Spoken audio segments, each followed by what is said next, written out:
Hey guys, just a quick word before this episode of DVD Extras, the podcast where we talk about whatever we want. This was recorded a couple days after the events in Charlottesville, and Andy and I were kind of punchy about it.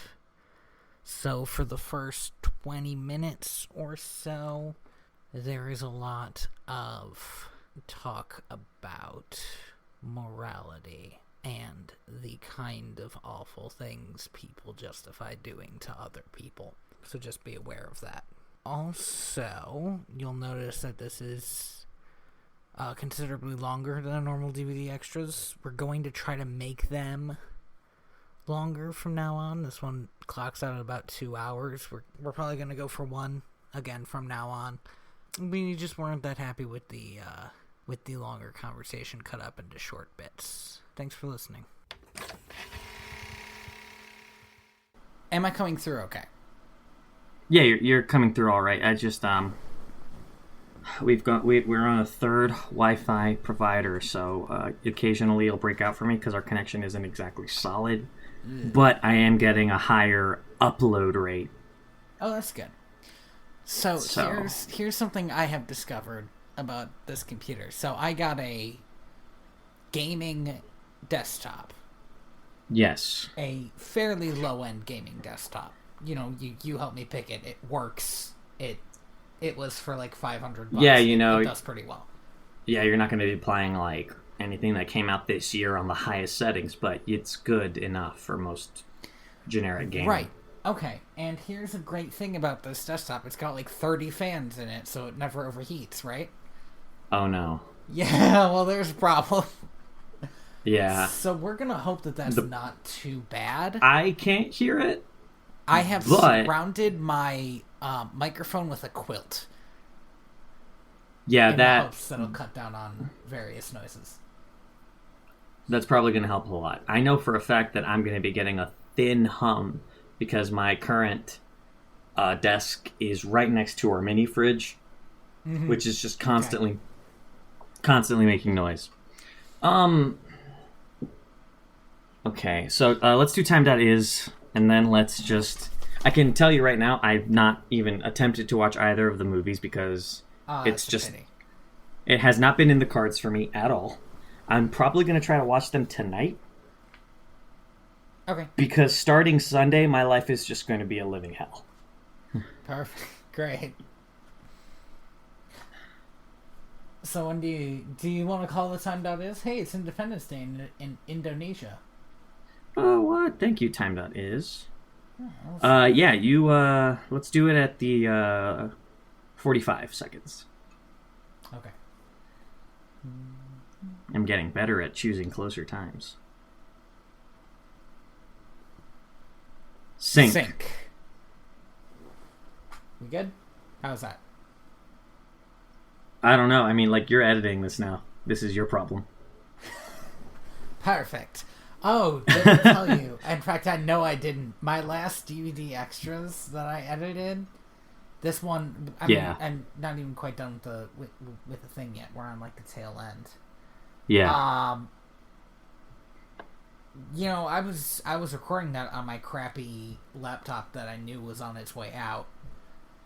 And my audio cut out like 3 or 4 times, which meant I desynced like 3 or 4 separate times. Oh, shit. Ooh, that was a lot of fun. All right, just start that sentence over. That way you can just cut that out. What'd I do? What happened? No, that was me. I made a Windows noise. Oh. Sorry about that. Well, it's not a super big deal.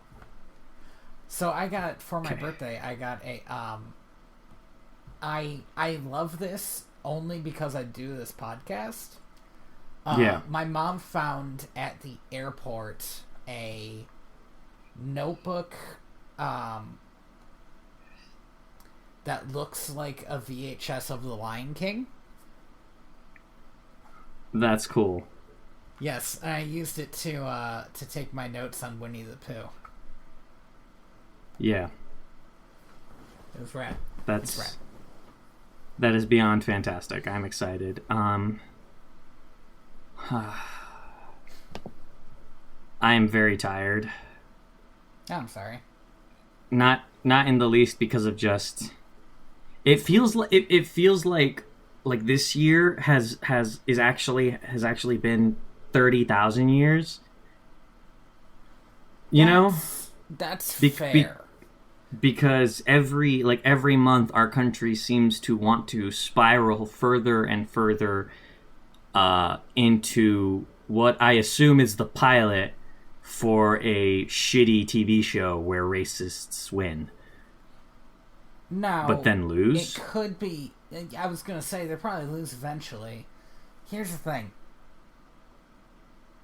Okay.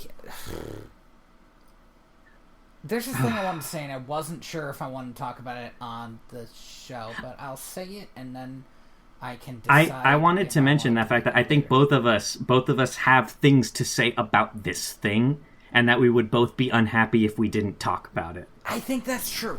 Okay, so one of the things I like about our podcast, and there are a lot of things, genuinely, that I regret about the podcast. Like, I regret certain ways that we ended up making it, or the fact just like terrible sound quality, or just the fact that neither of us ever have the amount of free time required to like we made a podcast where you need to have 3 to 4 hours alone by yourself before you record it, because we're watching 2 movies.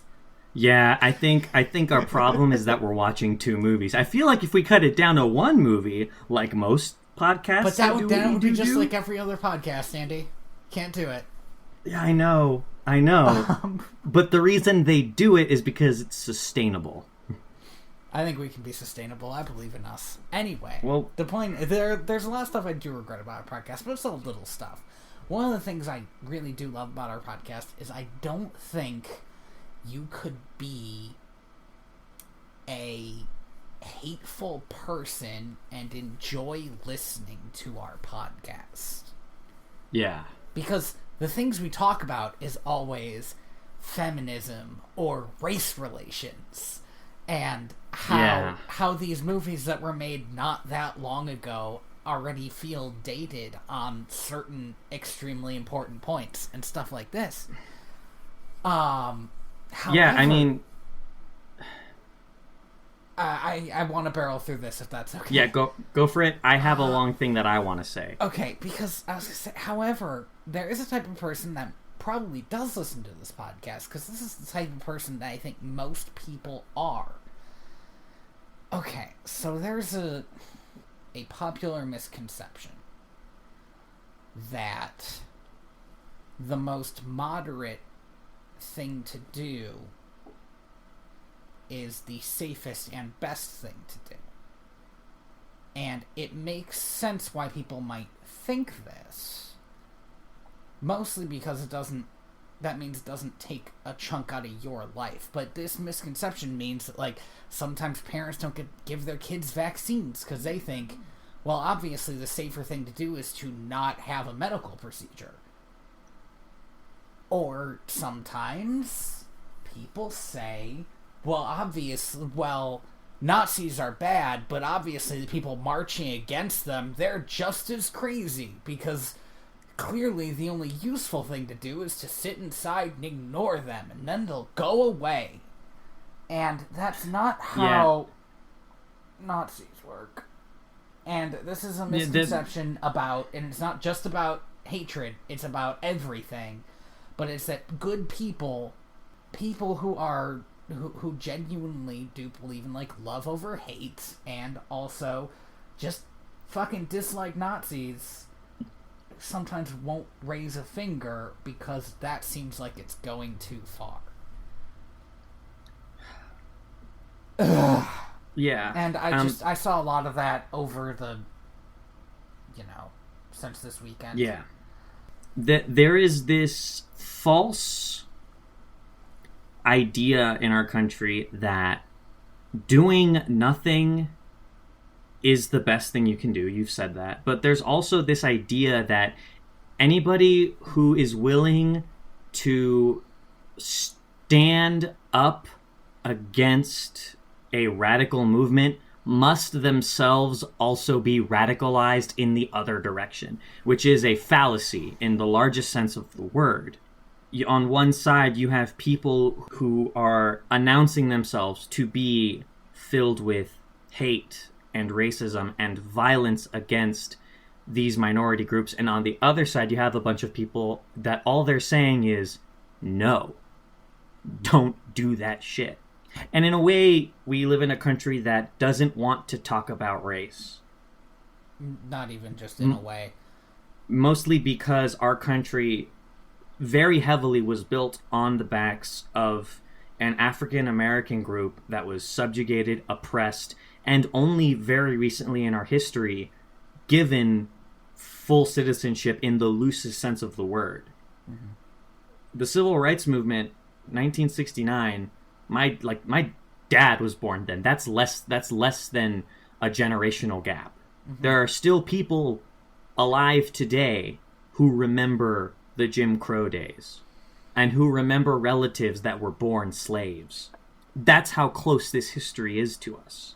Not only that, but there are one or two people alive today that survived the Holocaust, and there are 63 million children of those descendants. If you refuse to talk about racism, its effects on the United States politics and citizens, you are enabling these oppressive, racist, hateful groups. That's a plain-ass fact. By refusing to speak out, you are silently letting these people exist without consequence. And that might not be support in the way that most people think of it, but it is a support in the same way that refusing to kill a nest full of rats lets your house be infested with rats. And the reason that we are talking about this specifically is because as of this recording, on the night of Friday, August 11th, and I'm going to talk about this because I have not been able to talk about this, and I'm going to because I have to get it out of my body so that I don't fall over and die. Mm-hmm. That's okay? No, that's... Is that on the night of Friday, August 11th? Yeah. It's going to be quiet and sad, I think. Yeah. I mean, that's cool. Yeah. And I must just start from scratch. On the night of Friday, August 11th, a rally of Nazis and others et al.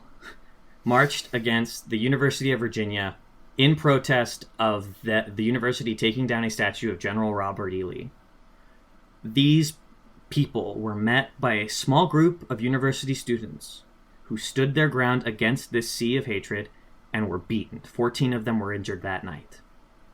This group of white supremacists, Nazis, and South Will Rise Again Confederate sympathizers continued their rally the following morning of August 12th, where they were met again and again by large groups of counter-protesters who refused to be shaken by their hatred. And that day, a member of this rally drove their vehicle headfirst into a peaceful crowd, injuring 18 people and killing one, a woman named Heather Heyer. This is an act of domestic terrorism and hatred. No ifs, ands, or buts about it. That's what it was. And that following day, and since then, our president has refused to denounce himself and his campaign and his cabinet from this hateful platform of white nationalists, choosing instead to align themselves with them against what I'm going to say is the rest of decent humanity. He is a coward, he is a racist, and neither he nor these supporters of his who align themselves with white supremacy, with Nazis, with Confederacy sympathizers will divide us, because we are tired of this shit, but we are still angry, and there have been marches in solidarity that have happened and that are happening throughout the United States with Charlottesville that prove we are bigger than they are and that we will not allow them to fill us with this kind of terror without consequence. I am shaking with anger that this kind of thing is happening in my lifetime, and that there are people out there who are refusing to openly speak out against this. I know people who are terrified by this kind of movement. I myself am terrified by this kind of movement. I am a first-generation immigrant. This directly affects me and my family. And to all of those people saying that there is hatred on both sides, you can fuck right off. Yeah, because it's not the same. That's eat a fucking acid dick. That is the biggest load of bullshit. Eat an acid dick. What the fuck? And I'm sorry. I am crying a little bit. Yeah. It has been a rough week, and can I say it has been strange because I am somebody who has no reason to fear these people. We have talked about this a little bit before, that close-minded people are still likely to at least kind of listen to me because I'm a white dude. And yeah. It's the biggest load of bullshit, and it feels like a lot of responsibility for somebody whose only qualification is being a white dude. I mean, I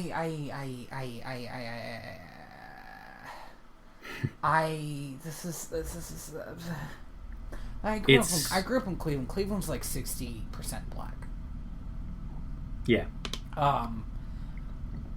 And I was there.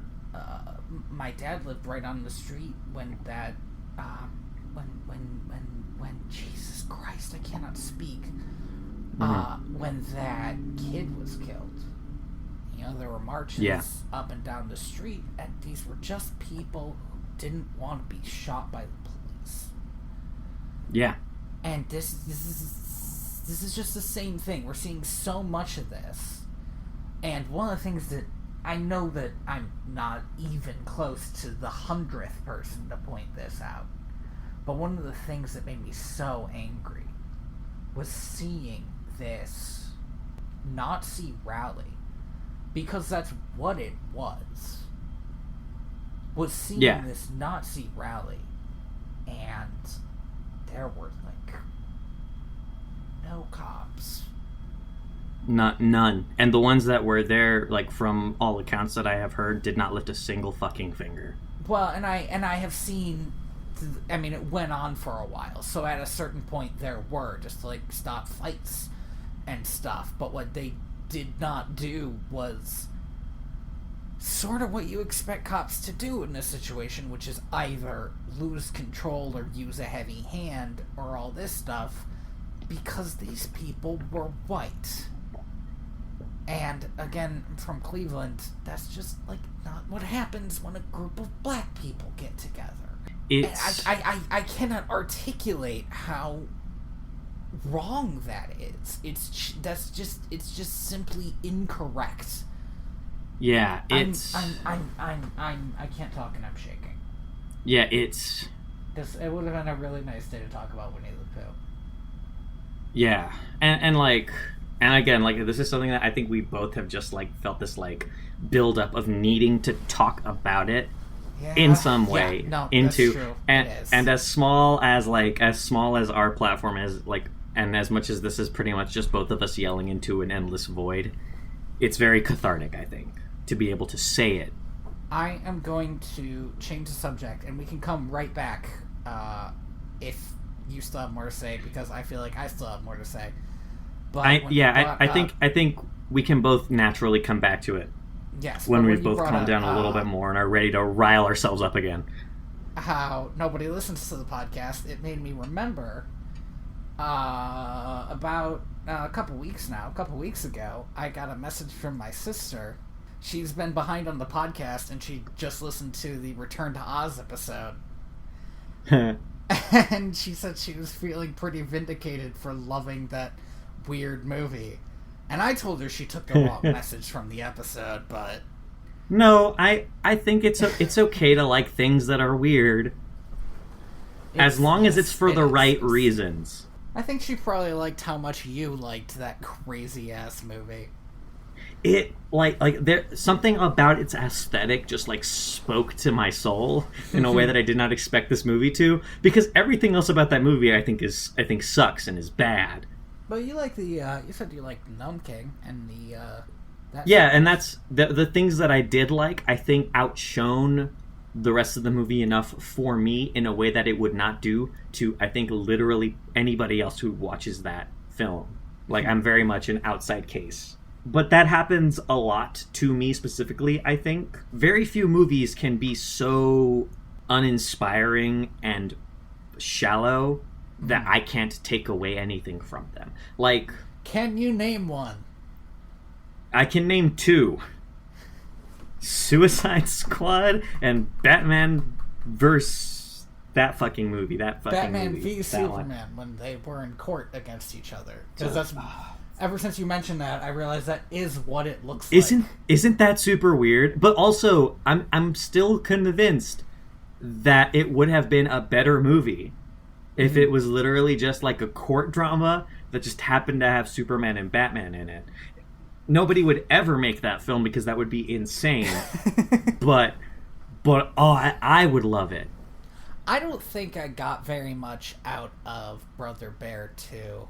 I think that was a pretty uninspired movie. Yes, that is a good example from like our catalog of things we've talked about.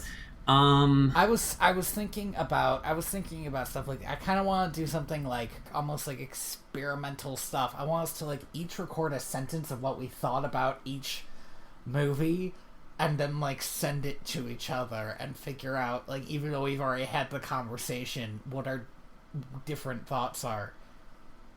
This is stuff that pops in my head. I am more than willing to, like, I think, change up the format of our show. I don't want to do like the one movie thing, but I feel like there's something we can do to make this more sustainable without losing the dual conversation. I do like the two movie thing. I even like having a really long podcast, but I wouldn't be against changing up the DVD extras to like weirder stuff or even just like shorter stuff, because I like the long form conversations, but I don't think they're necessary, and I think they do lose something when you break them into like 20-minute chunks. I would be willing to, like, I think it is more than possible for us to get together and record casual conversation like this and just release it as a whole piece for the DVD extras. That might not be terrible. And that would be kind of a very vlog-y kind of thing. Yeah. I shouldn't say that wouldn't be terrible. It might be terrible, but it would be easy to do, is my big takeaway. And I think we both interact with enough media of different ways. Like, you read a lot more than I do, but I play like a lot of video games, and we both listen to a large library of podcasts, one of which I do want to talk about, even though we can't talk about it. Oh, okay, so I want to mention this for the listeners so they know what we're talking about. The Adventure Zone ended today, and it was the first season of the Adventure Zone ended today. They're gonna keep going. But I loved the finale. Wait.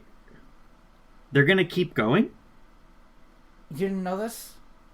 I thought everybody was talking about this like it was going to be the end of the Adventure Zone. It's the end of Taco, Magnus, and Merle. Okay, so after this is going to be like a new arc of characters from scratch. Not only that, they're talking about different systems. They're going to try to... Friends at the table it? Yes. In fact, actually, one of the things... Without spoiling anything, one of the things that I really liked about the finale is that Griffin did something that I'd only ever seen done in Friends at the Table, which is, for a while, for like a short time, they played another game. Oh, okay, yes. And then blended it with D&D to That's amazing. Add a new piece to the game. And it was fun. It was so much fun. And that's one of the things I loved about it. But it was a great finale, and I can't talk to Andy about it because Andy is currently listening to it. And I am a third of the way through the podcast. I'm on episode 23. I am literally a third of the way through this podcast. Oh my god. 69. They ended on episode 69. Not only did they end it on episode 69, but the episode is 2 hours and 42 minutes, 8 seconds long. There is a 420 in that time. Oh, nice. Right in the center. Griffin managed to do it. I don't know if he did it intentionally. I doubt it. But it's there. Crazy. That would be insane. But yeah, I sort of want to call my sister and like see if she's caught up in the Adventure Zone because I want to talk to somebody about the Adventure Zone. Oh, yeah, it's so good. Also, it would be a bad podcast if we talked about somebody else's podcast the whole time. We should make a podcast where all we do is talk about other people's podcasts. The sick part is I would do that podcast in a heartbeat. Actually, I was thinking like something cool. Go ahead. Well, I was gonna say all I would talk about would be. Well, why are you doing this to me? Sorry, it's just it's this internet. I'll never have good internet. Fuck. Damn it. Shit. Fuck. Damn it. Fuck. Shit. Fuck.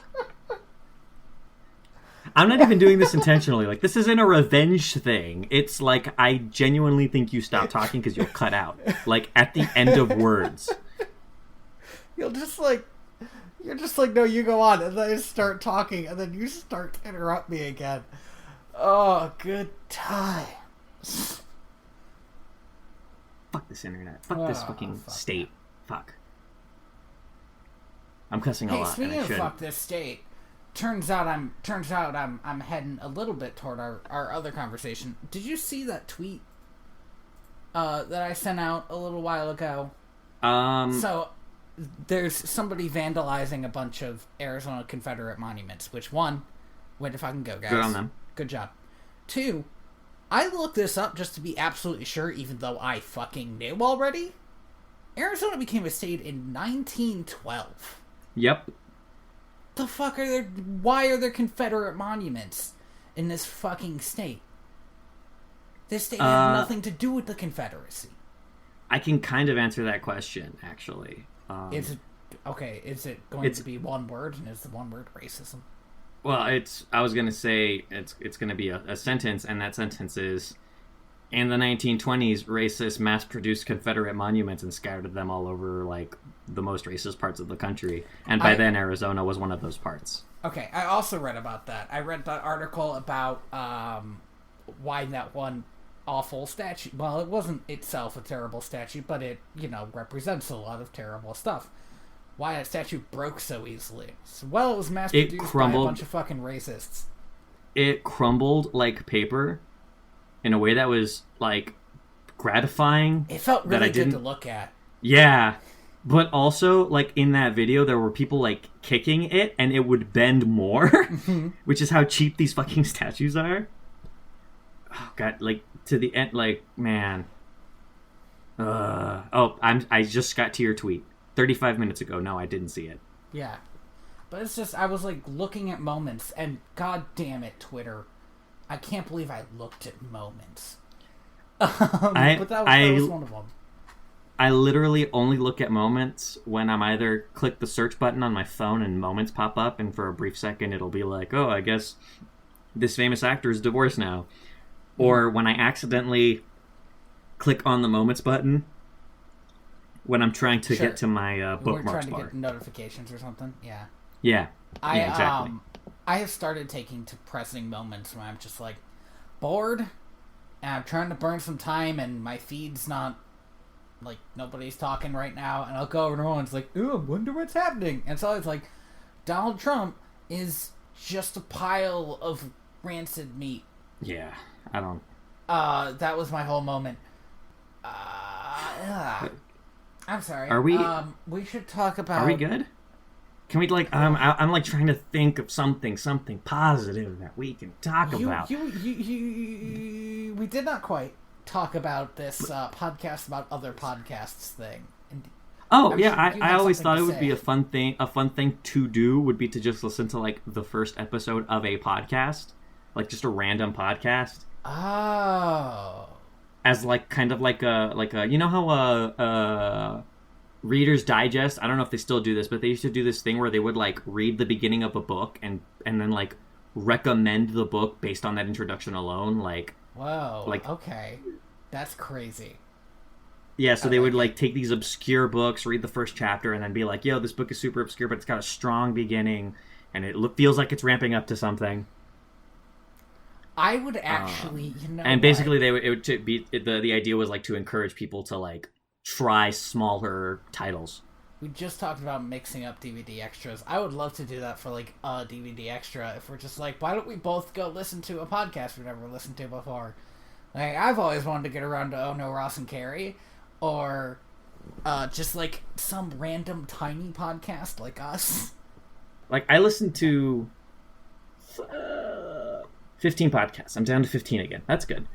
I think the smallest podcast I listen to in terms of like audience reach is definitely the Film Reroll. Okay, yeah. They're pretty, and that's only because it's new. Like it's fairly new. They got an audience quick. They're about a year old, and people fucking love them. I think they're going to be big. My easily. smallest one is probably Wizard Cops. Wizard Cops. It's a Harry Potter role-playing game where they play augurs. I think I talked about this once. Yeah, I think we've talked about that multiple times because we talk about Harry Potter we used to pretty often. I have something that I can kind of talk about. Okay. Oh no! Wait. Here's a little podcast. Cereal. I don't think that's little. Cereal? I don't think that's... it's just a small indie... I have a small indie podcast that I can recommend. It's called Car Talk. It's on NPR. It's great. I don't think anyone's ever heard of it. Have you guys heard of This American Life? I hear it's fantastic. It's a little indie scene, but I feel like it's gonna go somewhere. What other popular ass podcasts do I know? Genuinely, I feel like a lot of people didn't give Serial Season 2 its proper due. But I didn't give Serial Season 1 its proper due, but Season 2 sounded more interesting to me as a premise than Season 1. Season 1 was interesting because at the end of the day, if you really look into the case, this guy clearly didn't do it. And there's like no evidence, not nearly enough evidence to put him away. And Season 2 was interesting because this was a big deal that a lot of people talked about, and a lot of people still talk about. But the podcast really gets into why this guy abandoned his post, and even just like, should the army have hired him? The answer is no. Because he couldn't cut it in the Coast Guard. Did you know about this? No, I didn't. Like, again, like, the only thing I know... He was kicked out of the Coast Guard, but it was just after 9/11, and he wanted to join up, and the army was taking whoever. Yeah. I remember that. I mean, this has snowballed to so much. Like, this person is, as far as I can tell, the reason Donald Trump thinks it's a good idea to stop, to kick all transgender people out of the army. Yeah, the only thing I know about this is that people keep getting that person confused with Chelsea Manning, who is a completely different person. Okay. See, I didn't know this. Genuinely, because I would see people talking about Chelsea Manning, I'd think, I don't know who that is, but maybe this person changed his name when he became a she. Yeah, no. Chelsea Manning is someone else. Okay. And but that's a big common mistake apparently, that, and the only reason I know it's a big mistake is because I follow Chelsea Manning's case pretty much, I believe, since her attempted suicide. I think when she was being held in Guantanamo Bay at that time, or in solitary confinement somewhere. But she had attempted suicide, and I pretty much followed her kind of career. I guess career is a bad word, but her arc. That's also a bad word. What's a good word for this? Yeah, arc makes it sound fictional. Her life. Yeah, you could I guess. Life. You could say story and not have that be too terrible. Follow her. Yeah, but epic saga. Yeah. Her trilogy, her cycle, the Chelsea Manning cycle. But I follow her on Twitter, and just like I very much follow this person, and I know more about their story than this other story. Mm-hmm. Okay. And there are a lot of moments on Twitter where people will confuse her with this other person, this other trans person, and she just says, I'm not that person. Oh, jeez. I'm the other trans military person who got into a lot of trouble. But see, a lot of trouble this other person got into was being the only POW in the war that we're in, which is kind of crazy when you just talk about that. I feel like we're like slowly like delving back into like sad stuff, and I'm just like desperately trying to like out of it. Podcast. Yeah, let's pull the vehicle back onto the let's get this vehicle back onto the superhighway of happiness. Audio is unusable. God, you blow out the mic, and now you know what that does, and how hard it is to either cut out the clap or just make it not an unbearable cacophony of shit. So I don't know why you still do this. It's because I love comedy, Andy. That was a brilliant comedic moment.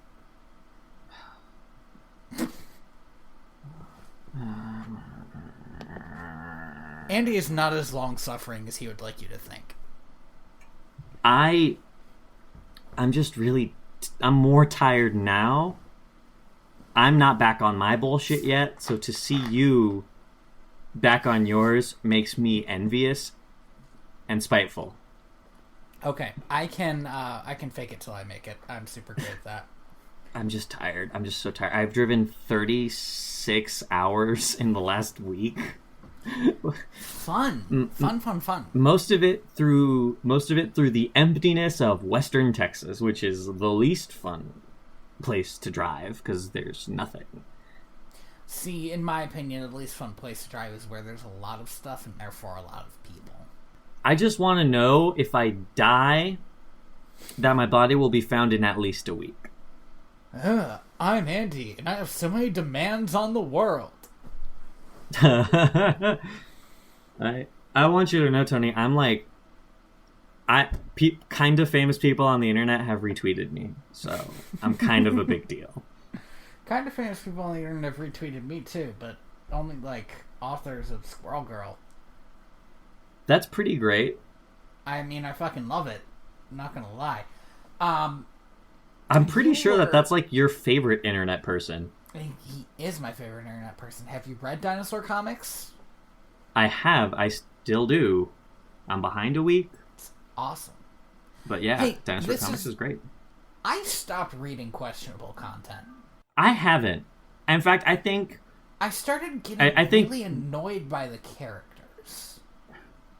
I feel like the reason you stopped reading questionable content is the same reason I enjoy it more now than when I started reading it, which is the characters have kind of fallen into this role where they don't really change much. In some cases, not at all, looking at Pint Size. But there's a lot of great kind of messaging and storytelling that the author, Jeff, I don't know how to pronounce his last name because he's American, but his last name is very French. Yeah. It looks like Jeff Jacks, but it might be Jeff Jacques. I've always internalized it. Can you not? I can't. You're fucking not right now. I know people who know how to speak French. There's not that much phlegm in it. Oh wait, Vita must know how to speak French. I know one person who probably knows how to speak French. Yeah. Emma's from the other side of Canada, right? Yeah. Okay. Yeah, she's closer to where I am right now. So she might know how to speak a little bit of French. I think it's a school. I think like the entire school system of Canada has like mandatory French in some way, but I cannot prove that. That would make a lot of sense. It's some bullshit that we don't have anything like that here. Point is, the reason I stopped reading was because it felt like the world kept getting bigger, but like you said, the characters kind of stayed in the same place. Yeah. And that really bothered me. Like, pint size never changes, right? But at some point, robots became the same as people. Which basically means now he's like your crazy drunk kid hanging around just the apartment all day. And that's weird. And the more I looked at other characters, the more I thought this character's role in the story feels weird. And so I kind of backed off. But I'm certain people still do like reading that stuff. I no longer get it. And when I go back and read the older stuff, I think, oh, this was not as entertaining as I thought it was a few years ago. Yeah. Well, and that's it's funny to me because like I read this thing from the beginning, which like, oh man, it's a deep dive. If any webcomic has had a rough start, questionable content had a very rough start. Mm-hmm. One of those characters isn't even like a part of the comic anymore, and the other two have been relegated to being kind of at the same level of what to me is a very expanding cast. Yeah, they're like, okay, I would call them like the Simpsons characters that aren't in the family, but like are usually there every episode, like Carl and Lenny or something. So they're there. They're part of the story. Yeah, and like they still have arcs and they're still going through stuff, but it's not as focused on them anymore. Instead, we kind of keep shifting back and forth throughout this cast of characters. In a way that I do enjoy. I do really like it. I think this style of writing suits Jeff way more than the old kind of gag-a-day webcomic that it used to be. And before that, the video game joke webcomic that it used to be. Fuck, man, the internet's weird. Yeah. Do you read Sam and Fuzzy at all? No, I don't.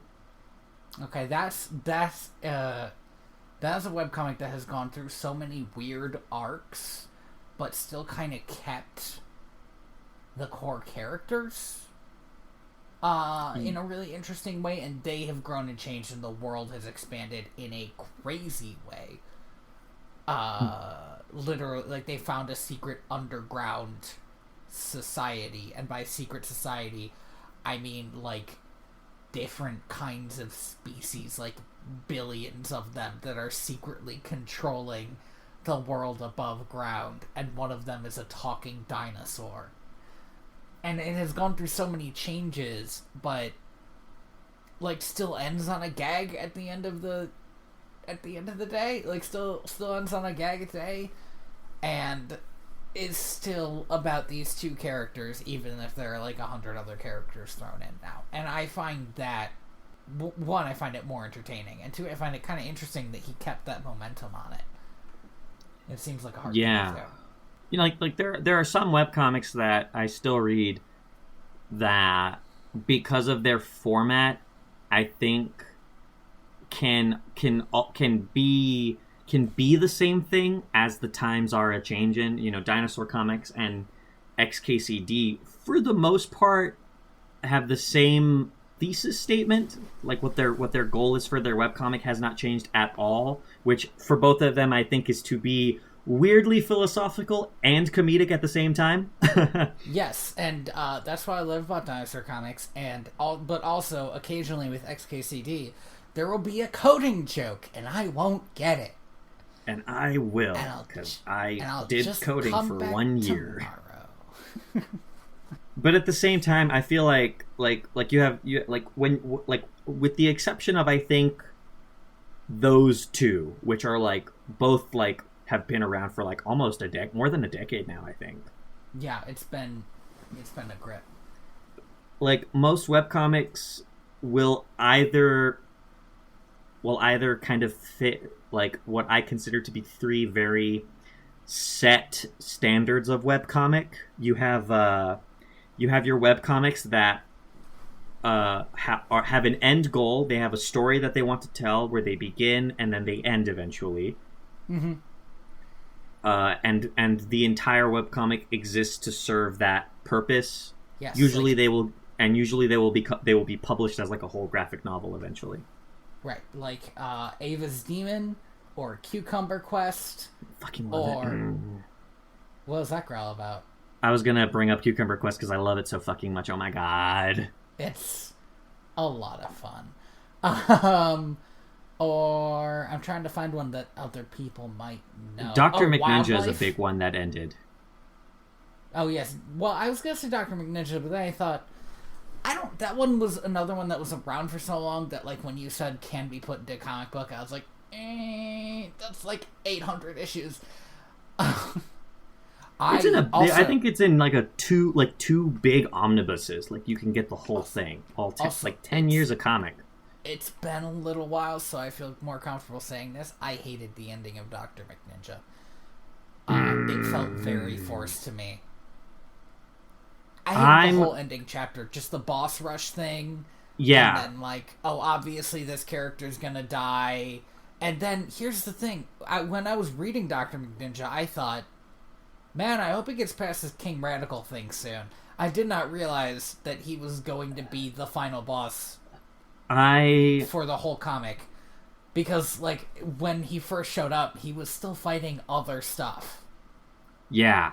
I'm conflicted, because on the one hand, there's a lot of brilliant, like, comic book writing, but on the other hand, what started off as, like, a webcomic that was intended to make fun of comic book storylines fell into this very generic trope ending. Yeah. That being said, the one thing I enjoyed about that ending is that final panel wrap-up, which is a reference to, like, a joke made in the very first or second story, where one of the McNinjas offhandedly mentions, the reason we never show our faces is so that we can take off our masks and disappear forever. Right. And I did not expect that joke to have any sort of punchline. But my issue with that was that it also felt kind of forced. Oh, he had to reveal himself. He did. And then killed the only guy who ever saw him. So, I didn't understand the problem. Like, they were talking about honor. Like I said, everything else is Dan McNinja says ninjas don't have honor. And I think a lot of my love for Dr. McNinja says it comes after from those somebody early is kicked in the storylines, balls. where he's punching giant lumberjacks and fighting Dracula. Yes. It's a good comic. I don't like the way it ended. I also don't like that they killed Dracula. For a couple of reasons. One, I did not realize Dracula was going to be a boss because he didn't seem to hate Dr. McNinja very much. And then two, Dr. McNinja uses his laser to kill dinosaurs, and, like, now that's not possible. Now, nobody has Dracula in their pocket for later. Huh. Yeah, and I feel like, I think it's really funny that kind of, like, that author is now, like he works for Marvel. Mm-hmm. He writes big comic books. He does Gwenpool. He does Gwenpool. That's sure like his full-time, like, work for Marvel. He's also done like short one-off stories, I think, for them. I know he did a Howard the Duck story. I know he's done Deadpool too, because he's done Deadpool. I got a copy of at least one of the ones for my brother one year for his birthday. I do want to bring up, like, one issue I have with a lot of webcomics, and this isn't really an issue more than, like, a thing that I have noticed over the years of me reading them, and it's that, like, this is intentional with questionable content. I don't think it's intentional with other webcomics, so I'm going to talk about it in questionable content. Did you cut out, or are you being quiet? And that's that he cut out. Questionable content has a very diverse cast in terms of, like, LGBTQA representation. But in terms of, like, representation of minorities, it's very lacking. And the reason for that is Jeff is a white dude. Stop. He doesn't feel... Stop. Sorry? Stop. You cut out just before you... You cut out when you said, here's my problem with webcomics. So you've been talking for like 2 minutes. I don't know. All right. Fuck, I hate this fucking internet. This internet. Yep. Are we good? Am I good? Yeah, you're good. You're coming through loud and clear. Okay, so... God, I didn't even... All right, so questionable content has a wide representation. Are we good? Am I good? You're good. You're good. You're good. Keep going. Of... I feel like I'm not good. You're fine, dude. Keep going. Tony. Andy. What if I just keep talking monosyllabic? Is that fine? That's bad giving you so much. I mean, what if our entire audience is like hard of hearing and doesn't want to turn up the volume? I'm a all right. Well, asshole. then they should fucking tell us that on iTunes or something, because I can't read their goddamn minds. They should tell me if they want me to speak really, really slowly, because otherwise I'm not gonna do it. Yeah. You're welcome, future me, for that. Yeah, let me just start from scratch. Jeff does a really good job representing a lot of LGBTQA characters and people in his webcomic, and I admire him for that. He doesn't have a lot of minority characters, though, and I feel like a big part of that is he is very consciously a white dude, and he's just not comfortable writing those characters or telling those stories. And he's publicly said this. Okay. But I have seen in a lot of other webcomics as well, like these wide casts of white characters. And that's fine, like I've grown up living a life filled with white media. But a lot of the reason why I've stopped reading so many webcomics is I'm just like tired of seeing a cast of like two white dudes and a white girl and like going off on these zany webcomic adventures, which has described a lot of webcomics. Is pretty much legitimately a 90s TV show. Nope, early 2000s. Two white dudes, a world girl, and a pizza place. Sorry, keep going. I think, well, you know what I think, and a pizza shop. True, but I want to throw a caveat in there. Yeah, no. I was going to throw a caveat in there myself. Okay, because I don't think that's a problem with webcomics. I think that's a problem with comics.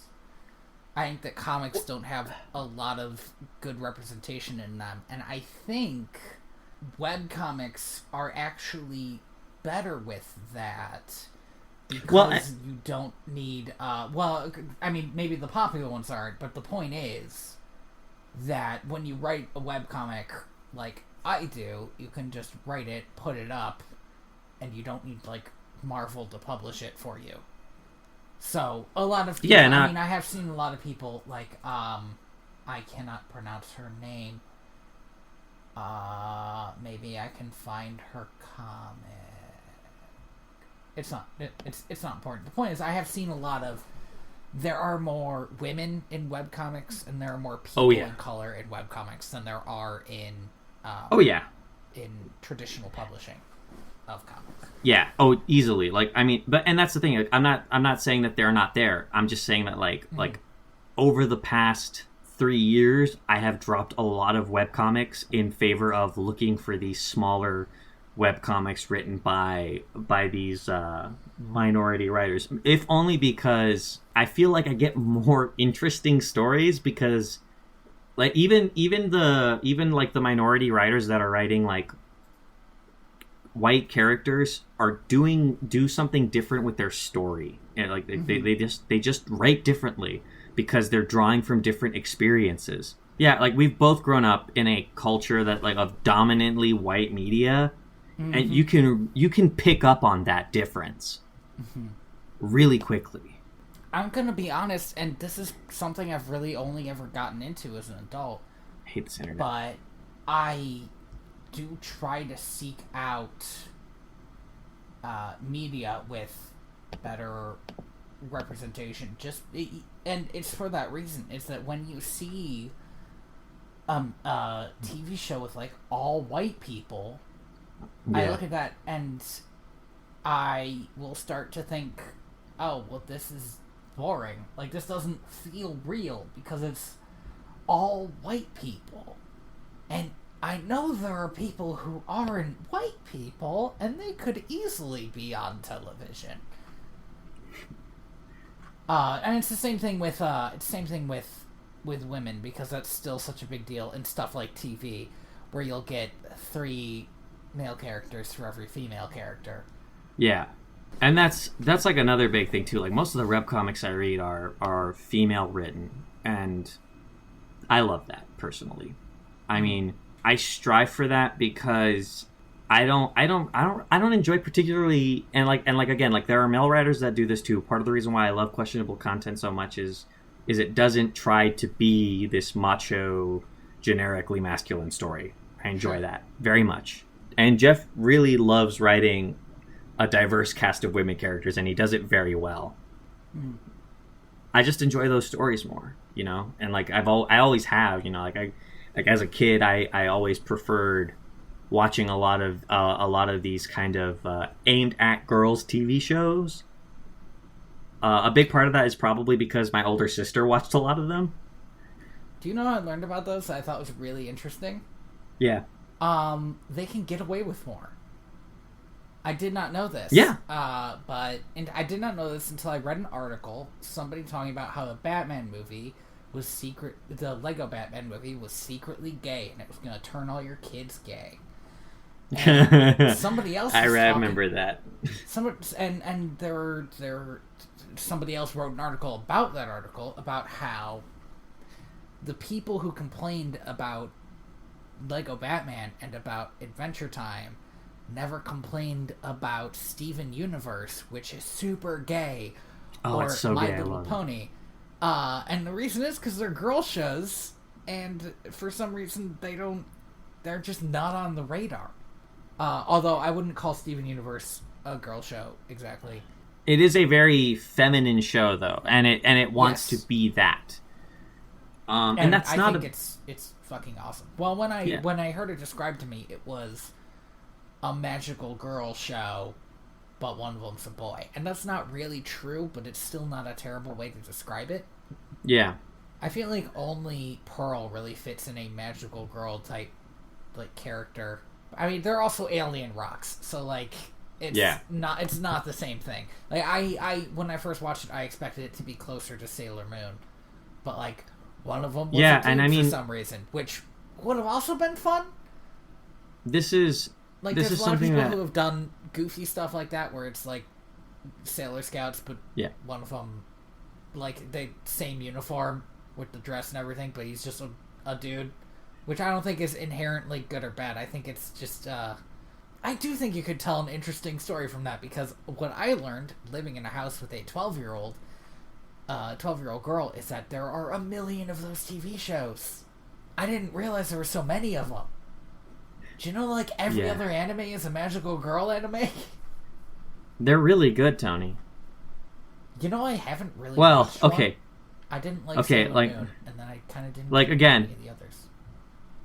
Most anime is a mistake. So when I say they're really good, keep in mind that anime is still a mistake.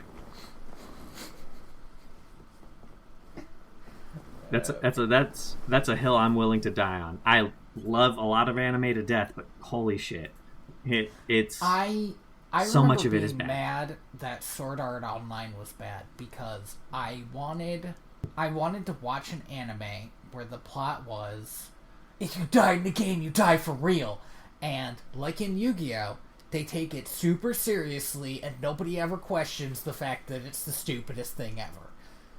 Because that was always my favorite part about Yu-Gi-Oh! Was nobody ever took a step away and said, guys, they're playing a card game or somebody's gonna die. Like, nobody ever took it there. Everybody was 100% somebody's gonna die. I wanted that. I want more of that. There are, like, episodes where characters, like, fucking die, but then, because magic, you know, they're fine. In the Japanese name for the episode where Joey loses is Jonochi dies. And this is because he dies medically. His heart stops. stops. And then they need to take him down to the hospital where he is in a coma. And unlike in the English version, it's not a magical coma. He is in a coma from having the ever-living shit beaten out of him. Ugh. I find stuff like that super entertaining. But yeah, like you said, like this happens in video games a lot too. And ever since I played the original Mass Effect video game, I think any role-playing game that allows me to play as a female character, I often will, because that writing goes so much farther and in so many more directions than the male version of that character. I don't play video games very often. Yes, but I know. When the last character, I'm trying to think of the last time I made a character, and the last new game I made a character for was do you know what I did? Actually, I was gonna say Dragon Age, but that's true, and I didn't finish it, so it's not important. Dragon Age. One of the things I got super mad about was KOTOR 2. Yeah. Because if you play as a female character, you get a different person than if you play as a male character. Yeah. Which means that for each of those people, the main point that they exist is to have sex with you. And that sucks. Yes. That I sucks hated that hard. so much when I realized that. And I was madder about the handmaiden character, because I thought she was kind of interesting, and the revelation that she doesn't exist if you can't bone her really made me mad.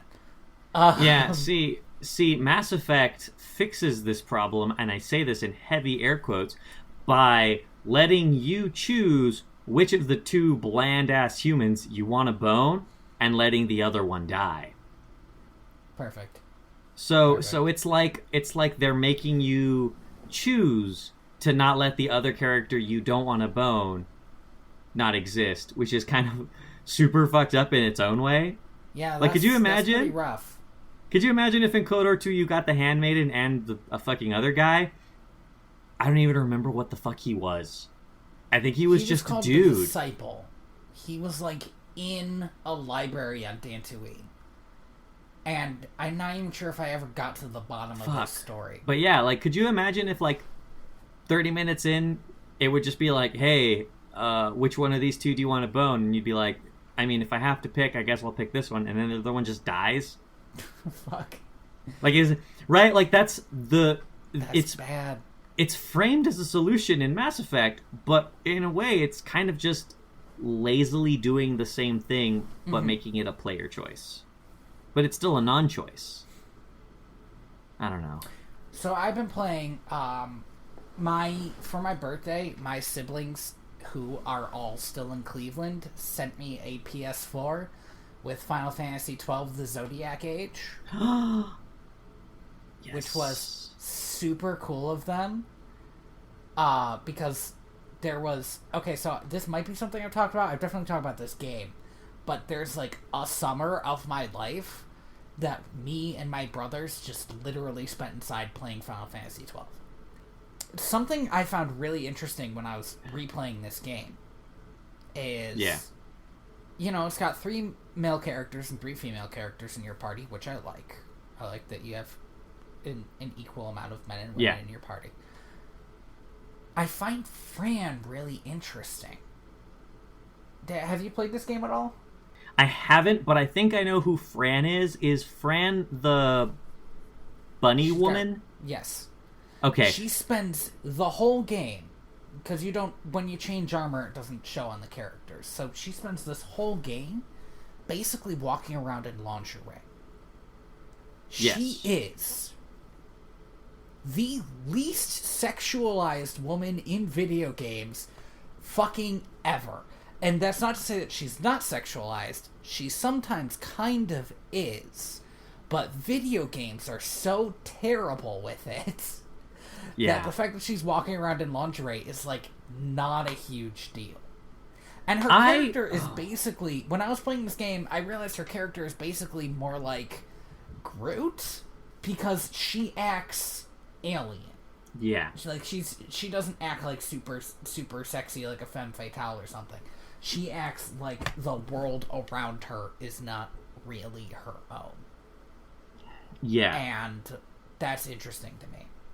Also, like I said, it's basically Star Wars. What she is she's Chewbacca to Balthier's Han Solo. Except this is like a Chewbacca that Han Solo wants to fuck. They might do, but have it's not now clear. Maybe they definitely have from like a relationship. From like the but 30 minutes to an hour I know about this game, there's some kind of tension there, but it's really hard to place it as either like is this sexual tension or is this like platonic tension that these two just have from being friends for so long. Like the game really keeps it vague for the first hour. I don't know if that changes. Because if it was like straight up, oh, these two are boning, then I would hate it. But the fact that you just, I mean, it makes you more interested in the characters when they don't tell you something about them. I'm going to send you a link on Twitter. Okay. I need to find it. I'm going to find it, and then I'm going to send it to you. Give me a sec. Yo, the back of the Lion King box calls Rafiki a wise mystic baboon, which is true, but they shouldn't put it on the back of the box. Like, hey, do you want a movie with a wise mystic baboon in it? Because nobody knows that they want that. Just I don't know how to. Silence here. No, I understand, but I have. There is nothing I can do with that in terms of conversation. Like, you're right. Nobody walks into a movie thinking, God, if this movie doesn't have a wise talking baboon, I'm fucking out. I'm gone. I need to know. Does this movie have what I crave? Probably not, my dude. But hey. Yeah, it's basically just the one, really. Yeah. 3, actually. 3. I guess Tarzan could count. I don't know. There's no baboons in it. They're not baboons, and there's not one of them that's wise or mystic.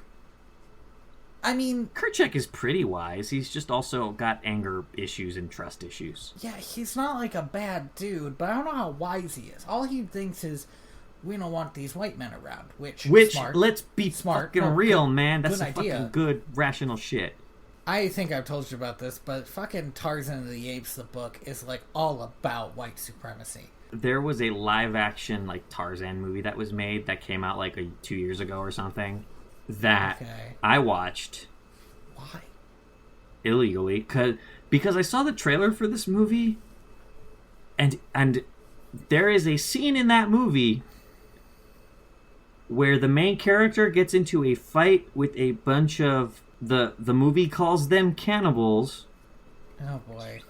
And I was so like shook by this representation of an African population that I couldn't believe that this movie would double down on it. So I had to watch it to know.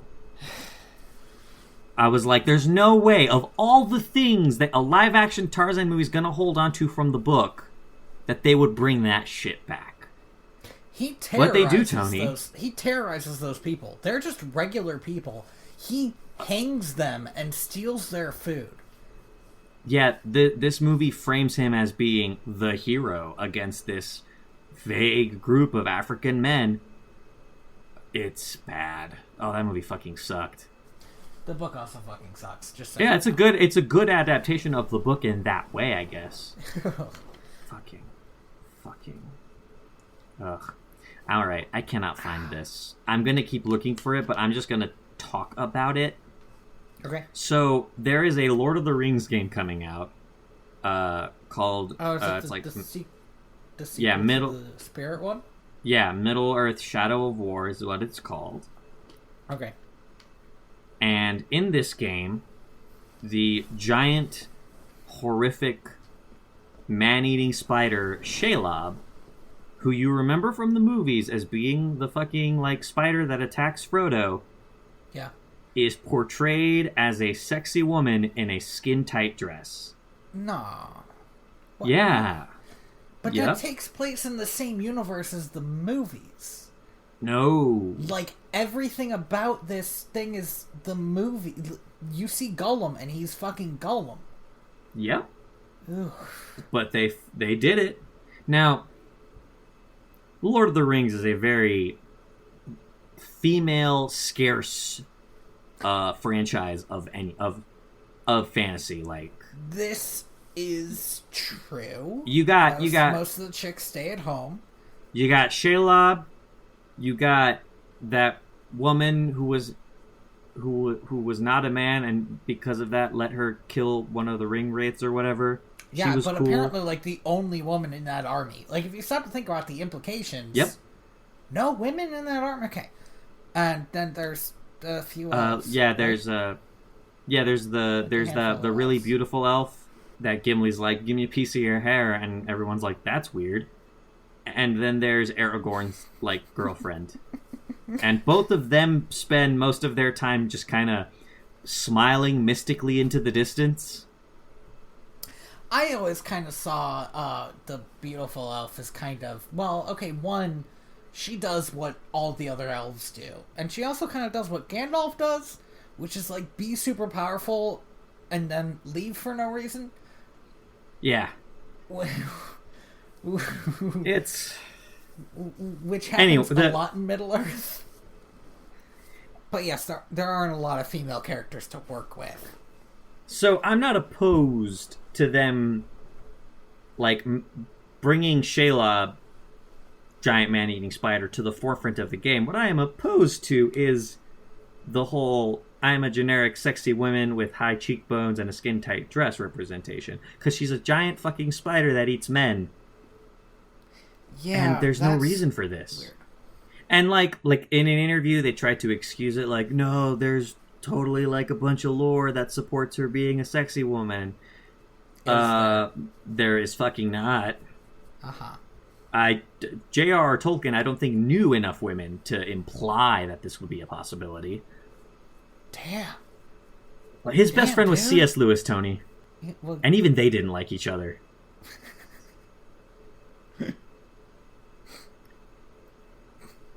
Fucking nerds.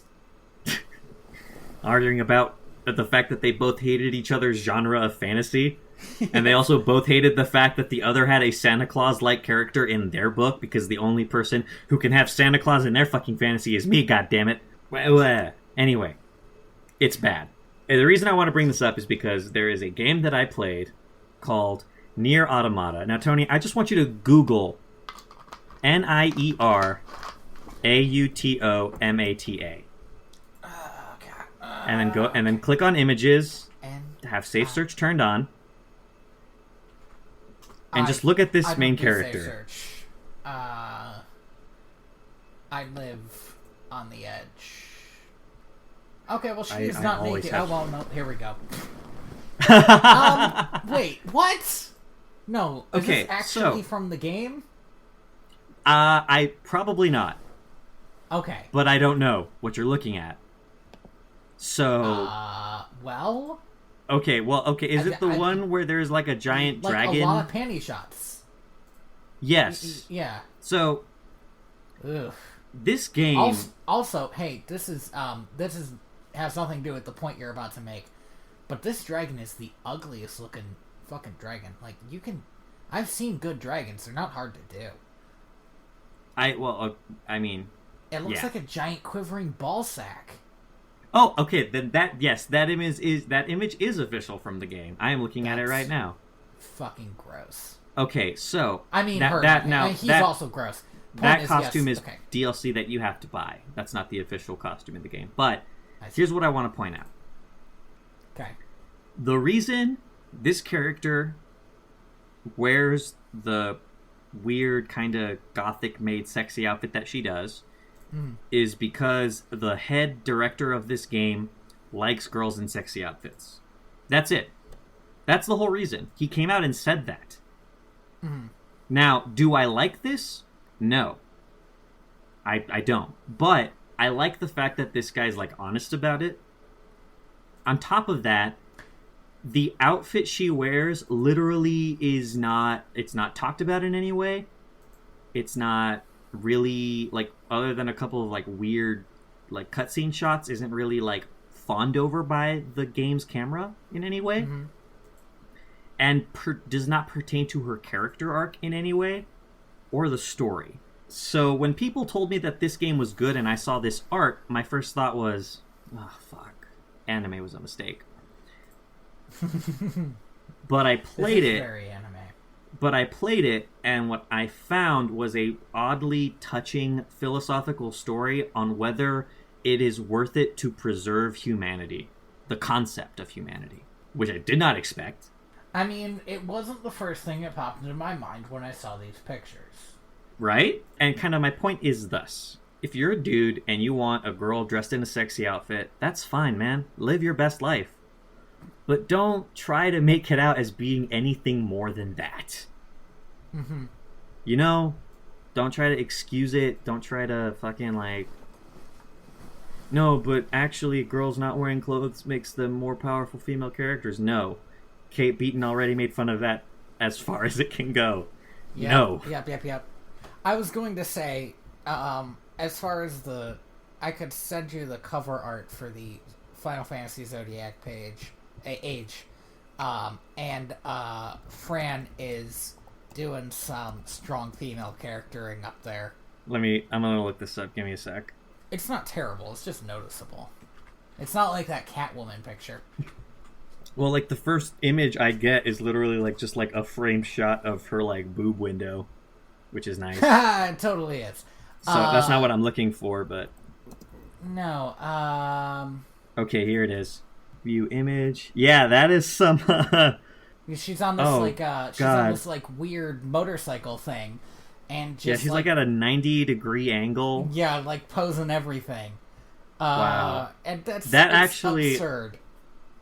I'm positive that is, like, actually a pose that Kate Beaton drew. Well, it's absurd, but again, looking at that, I think, well, that's kind of gross and weird, but again, she is, like, not very sexualized in the game, and I find that kind of fascinating about her, because I could definitely imagine just hating this game because this one character is, like, always... I will... Also, yeah. like, all the dudes are also half naked. Yeah, like, I was gonna say, the one thing I really like about Final Fantasy is, like, they let their dudes also have, like, boob windows and midriff shots. like, this is a franchise that aims its male characters as much towards women as it does its female characters towards men, very unabashedly so. I think that's true.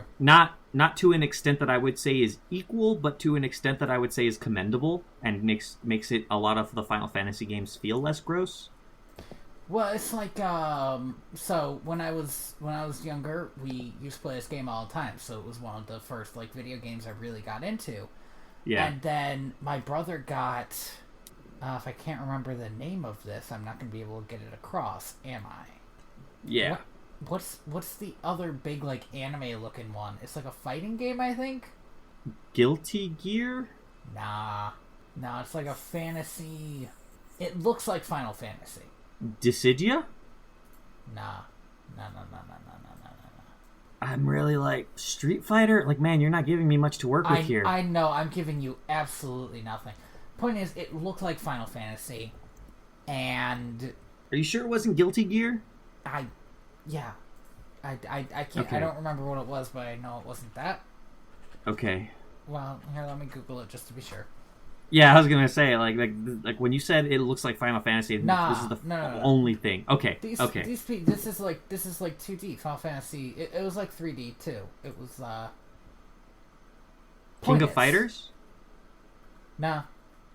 All right, we're gonna stop playing this game. It doesn't matter. Point is, it was visually a lot like Final Fantasy, to the point where they also had characters dressed like Fran, which is basically in nothing. But these characters were, like, instantly more sexualized. Like, as soon as they would take a step, they'd be showing off their asses. And as soon as they would fight, their boobs would jiggle. And I would look at that and I'd think, I can't play this. This is ridiculous. Like, I don't want to play something where, like, that's all I'm seeing. I've narrowed it down to 2 contenders. Okay. When you said that. Is it Dead or Alive? Okay, I would know Dead or Alive is not like Final Fantasy. Okay, then it's this other one whose name escapes me. Give me a sec.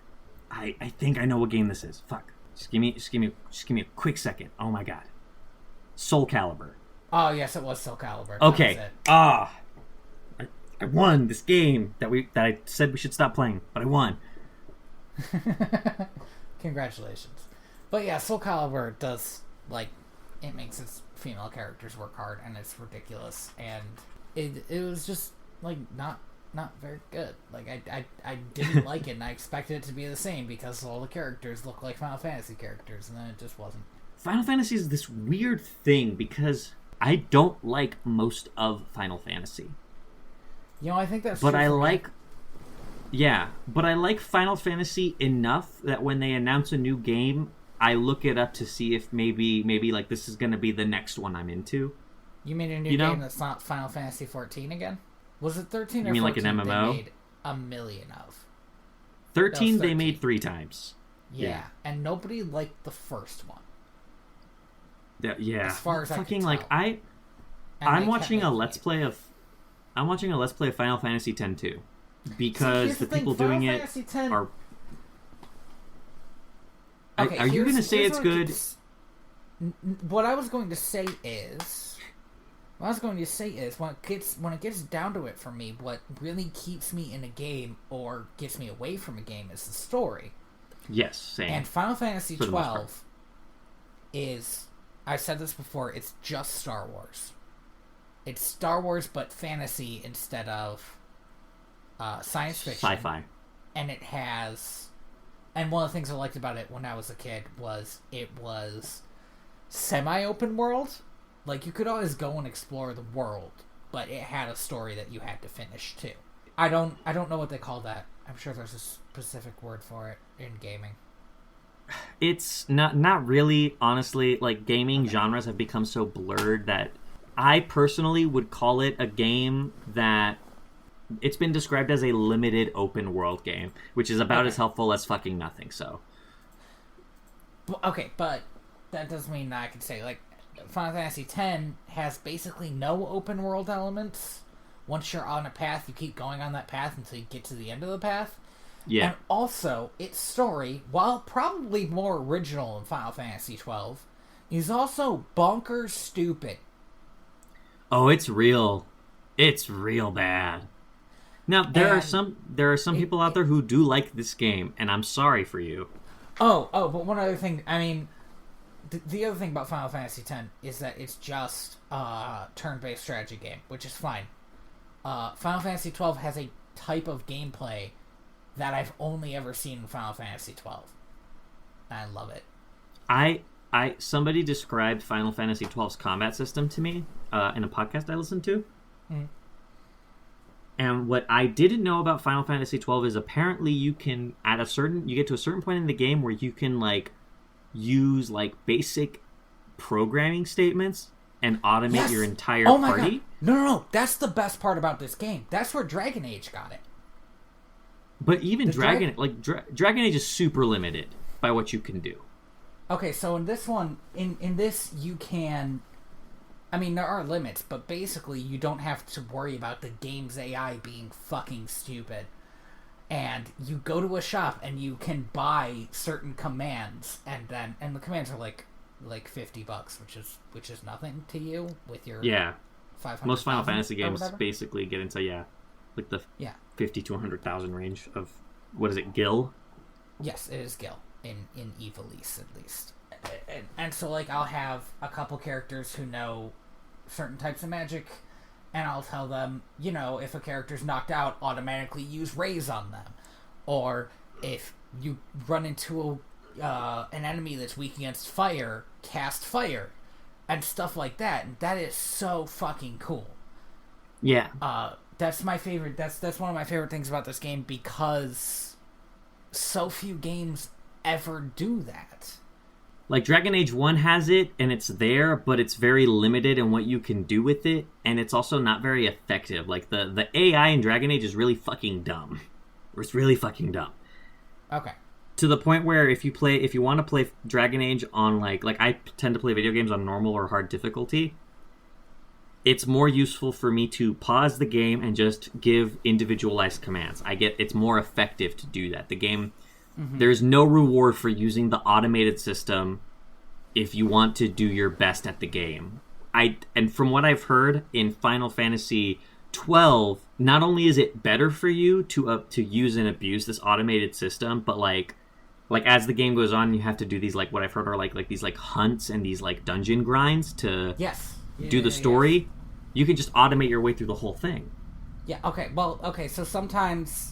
See, now I'm talking about this. So sometimes you'll get to a dungeon where everybody's like weak against air, but they have super high hit points. So you tell all your mage characters to always use air all the time. And so they do that, and you blow through the fucking dungeon because they're on top of it, and you don't have to think about it anymore. Stuff like that is cool. I love that shit. Yeah. Or like Libra. So Libra is, I believe, in every Final Fantasy game. In this one, it reveals traps. And whenever I used to play this game, I would forget to cast Libra and step on a trap. You can just tell a character to automatically use Libra all the time. And they'll just do that. I'm sorry, I fucking love this game. Love it to death. It's so weird to me that this didn't get a direct sequel other than a DS release that has nothing to do with this version. And that instead they made Final Fantasy 13, which is a game I played for 2 minutes and then gave up on because its aesthetic was gross and the gameplay was stupid. I think that's my biggest thing about Final Fantasy games is if I cannot enjoy their aesthetic, that's usually enough for me to just go, you know what, I'm going to try a different game. Mm. So 15, which is the most recent one, is the closest a Final Fantasy game has gotten, I think, since 12, to having an aesthetic that I would be willing to try out. But the only reason I haven't is... I'm sorry, it's another sci-fi one, right? Sort of. Okay. It's very sci-fi. I haven't been keeping like my ear to the ground. I've been playing this 15-year-old game. Well, to be fair, they remade it in HD, and they made it so you can control espers, and that's just the coolest thing. Sorry, no, you go. It's fine. It's fine. I was gonna say, I think I saw more fervor from the fans of 12, in terms of just wanting people to try it and play it, than I saw everyone who enjoyed 15 kind of speaking its praises. The air I got of 15 is out. 15 has been out. Oh fuck! Then I totally agree because I did not know that. Yeah, it got to I didn't know when it came. The only reason I knew it came out is because again I keep my ear to the ground on video game news. But sure. Most of the consensus I got from 15 is it's good enough, it's fine, and a lot of people have played it, and that's good for Square Enix. But that's nice. But when the remake of 12 dropped, I got no less than every single one of my video game podcasts that I listen to have at least 2 people in it hyped about it and excited to replay this game because they so fondly and vividly remembered its combat and its story and its characters, and I was like, that's more appealing to me. Do you know something that I love about... I keep on talking about how much I love this game, but one thing I really do like is what I hated about Skyrim, which is it's a nice-looking game. In fact... Skyrim is ugly as fuck. The only game that I could really compare it to, as far as, pure aesthetic, would actually be the new Dragon Age game. Inquisition? Yeah, and I think that if you... I genuinely think that the people who made Inquisition love Final Fantasy 12. I can see that. There's a lot of their the way that their armor is shaped looks a lot like what I just saw in that cover image. Yeah, now that you've pointed it out. But Inquisition was the first game I felt like I had played in forever that was bright. And you could walk around a field or a desert and it would be bright and just nice looking, and Skyrim didn't have that, and that's why I kept going back to Skyrim hey, this game has good mechanics, and then walking away because it was fucking ugly. Yeah, that's that. And that's what I loved about Final Fantasy 12 is that it doesn't look ugly. You'll be walking around a desert and there will be a dinosaur there. You'll be in this desert with a dinosaur, and it's the coolest fucking thing. Yeah, like my favorite game like of this year that came out this year that like I bought a PS4 to play this fucking game. Mm. And I'm on my second playthrough of it, and it blew me out of the water in every way, is Persona 5. And that game like lives and breathes an aesthetic that I love, that I know a lot of other people won't, but it speaks to me in such a specific way that I've seen you hyped and a lot of other people hyped about Persona 5. Like you keep talking about how great Persona 5 is. It's like it dug its claws into my heart and it won't let go. Which is a great thing that I just said, because that's basically like the premise of the game is stealing hearts, and it fucking took mine. Like, I love it. Everything about it, like, it's something that I appreciate in video games that I feel like a lot of people don't, and I think the only reason I do is because I've done coding. I like a good menu system. I love a good menu system. Okay. Because unfortunately, especially in video games, you interact with menus a lot. Yes. A lot. And if a game doesn't have a good menu system, I can get turned off really quickly and get really tired of playing it. Like, Skyrim is a great example of this. Skyrim's menu fucking sucks. It's clunky. It feels fat and fuzzy in a lot of places. It takes a while to load. Always when I bring up the menu, it would like take a second. Yeah. Which isn't what you want. And I know a lot of people, when they play it on PC, replace it with a fan-made menu system that's like a lot cleaner. Yeah, but even that is like it's so cluttered and full of like stuff that like I get tired of it. I get tired of it even with the fan mod. Like, I get tired of it because it's and a big part of that is due to the game's mechanics. You could pick up a lot of shit in Skyrim, which means you're going to have a lot of shit in your menus. But fuck that. That's bullshit. Like, it just looks bad, and but immediately, like, when you press start on Persona 5, like its menus are so dynamic and the sound effects are so crisp.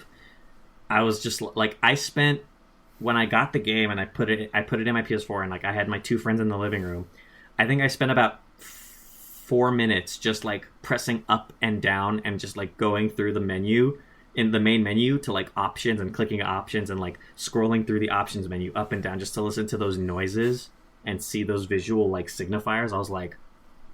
I was basically like testing the menu. Andy, can I be real for a second? Yeah. That is almost the nerdiest thing I've ever heard. I think that's... Dude, yeah. Oh, but don't get me wrong, it's fucking adorable, but...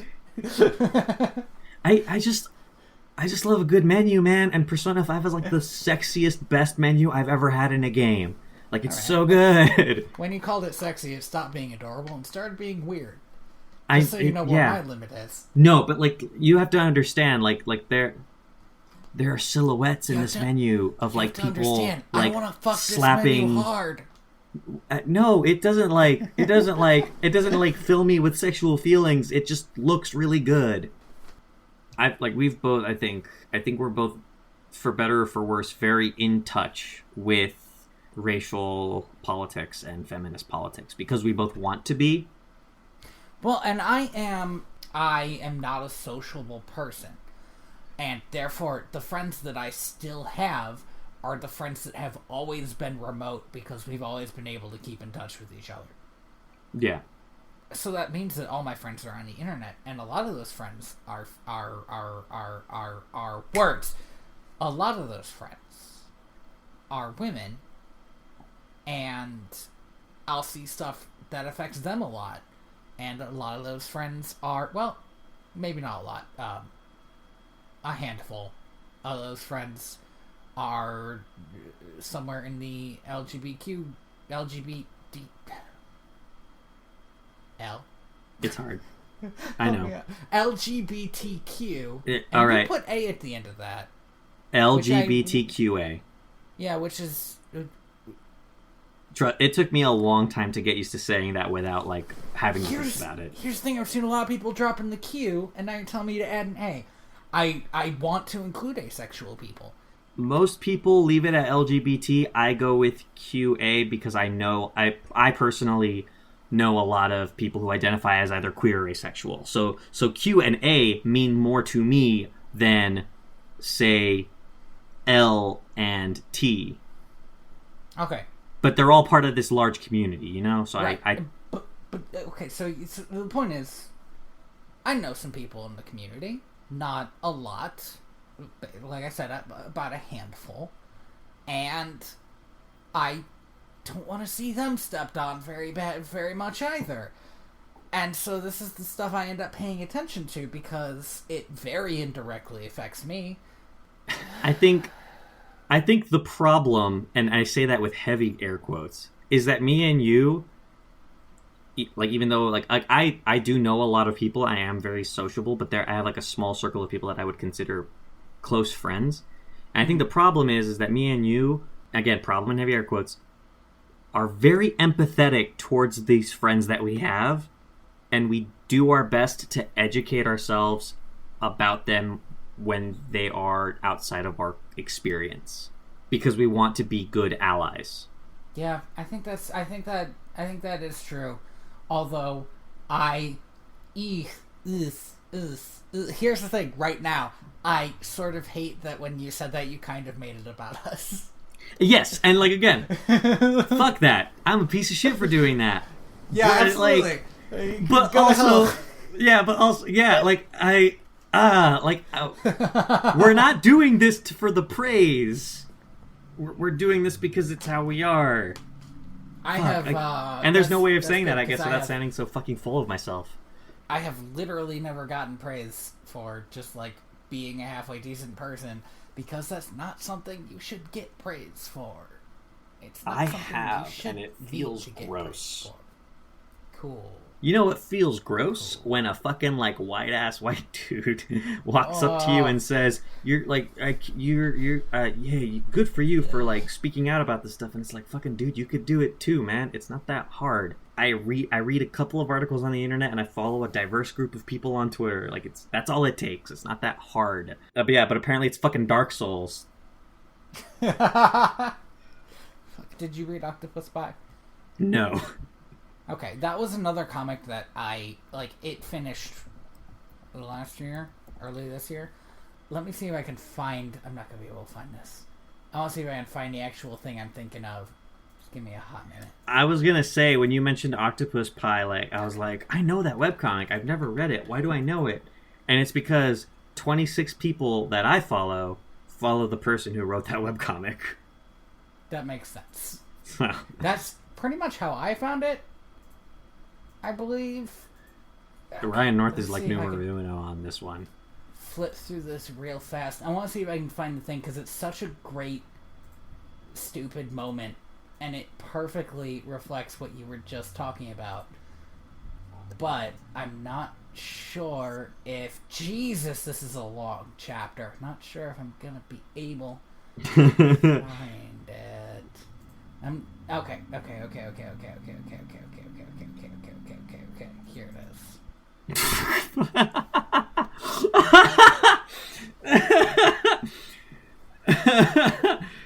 Oh, fucking.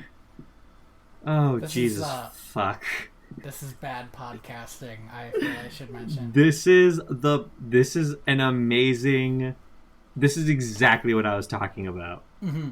Oh, my Jesus. Yeah, it's super gross when a dude gets complimented for, like, being a basic human being. Like, this is one of those things that's hard to talk about, because by talking about it, we're bringing attention to ourselves. We don't want, that's not the point of, like, why we do anything, you know? Like, me, like, the reason I care about all this stuff... I'm being honest, I do make this podcast to bring attention to myself a little bit. I mean...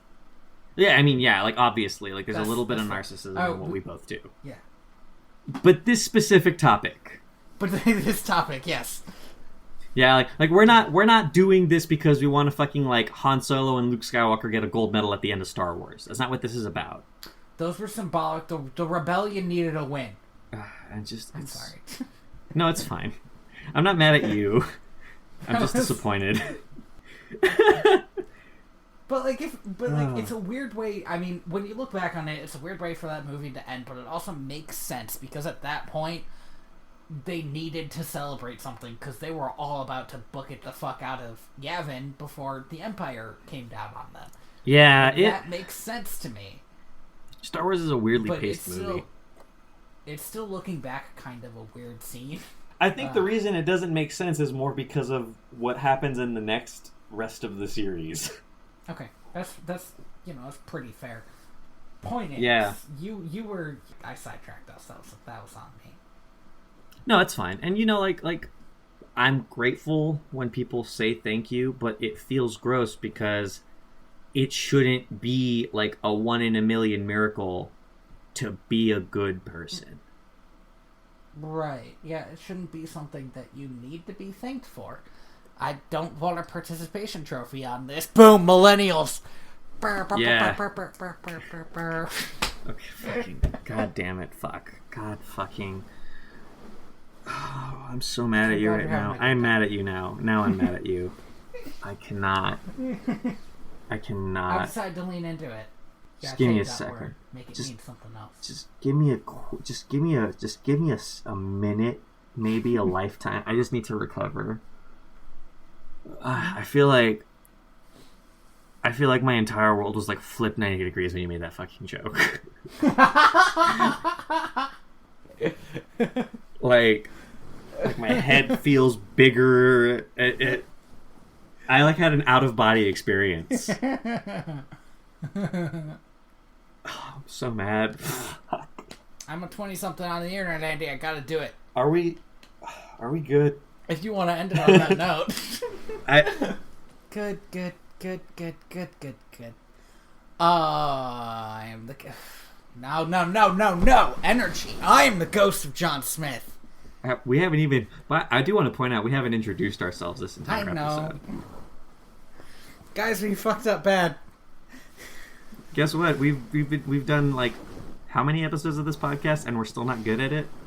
Well, episodes or recordings, because like 30, 40, maybe 40 episodes, but like that's... We've like recorded at least 2 days of content.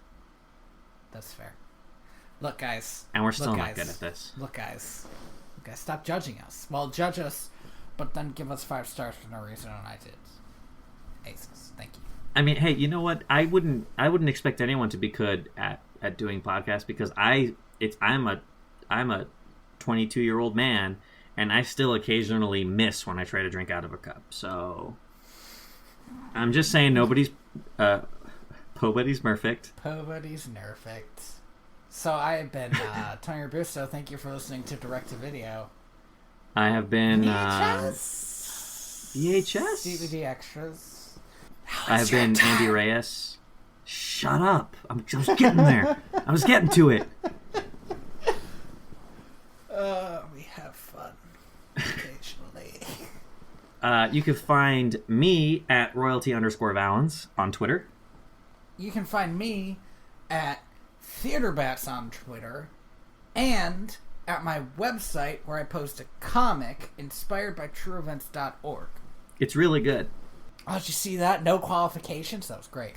Aces. Oh, no man. qualifiers. Damn it. Every ounce of my strength to not like have a snarky comment at the end of it, and I failed. It's cool. It's cool.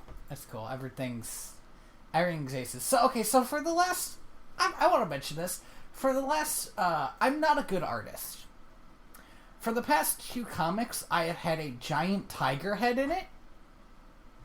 I'm never going to use this tiger head again, and I keep on looking at it thinking, I put, like, effort into this stupid tiger head, and I'm never going to see it again.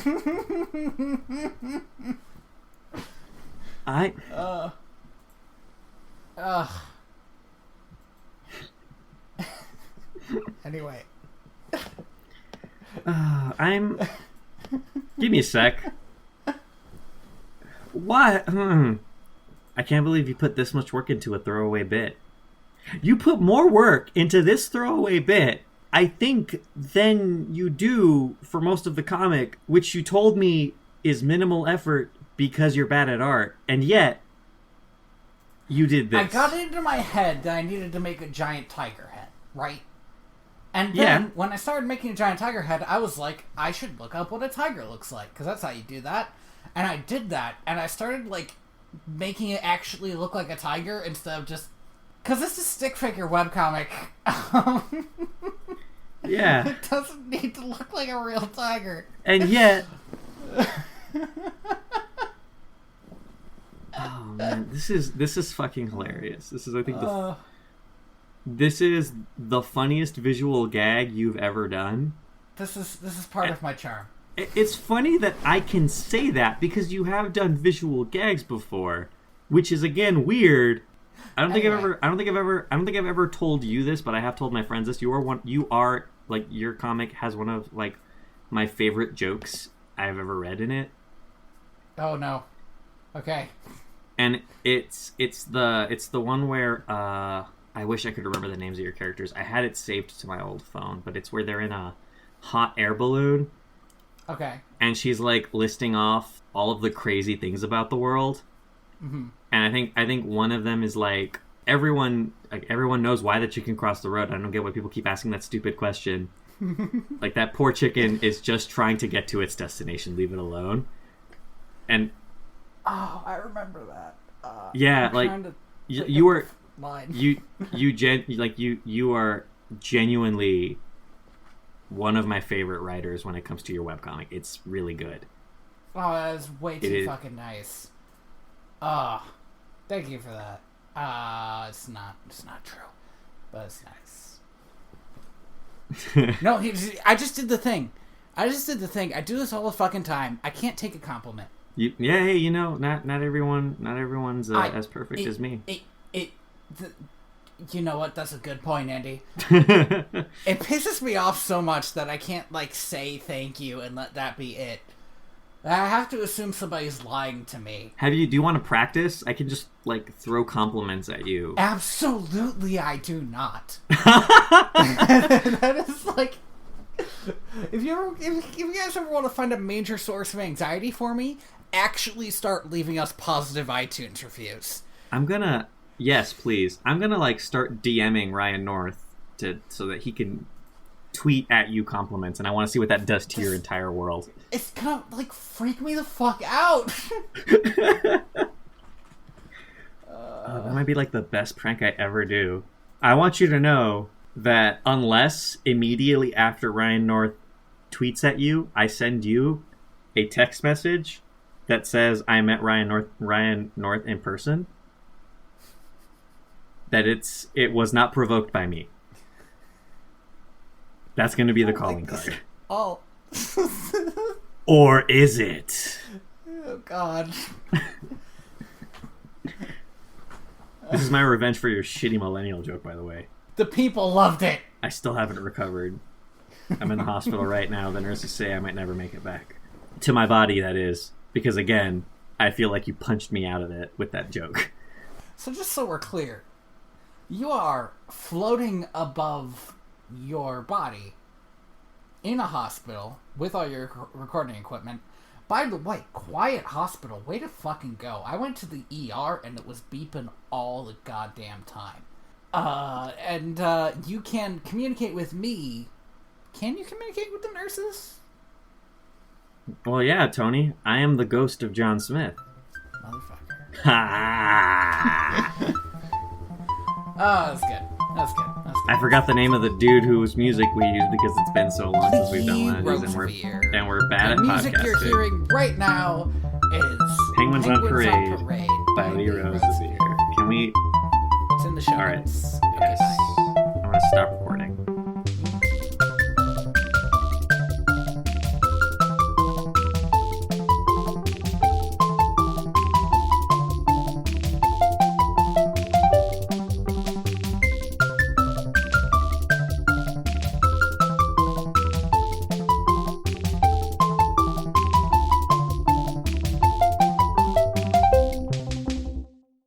I feel like we've both kind of just like yeah, like the big point is like we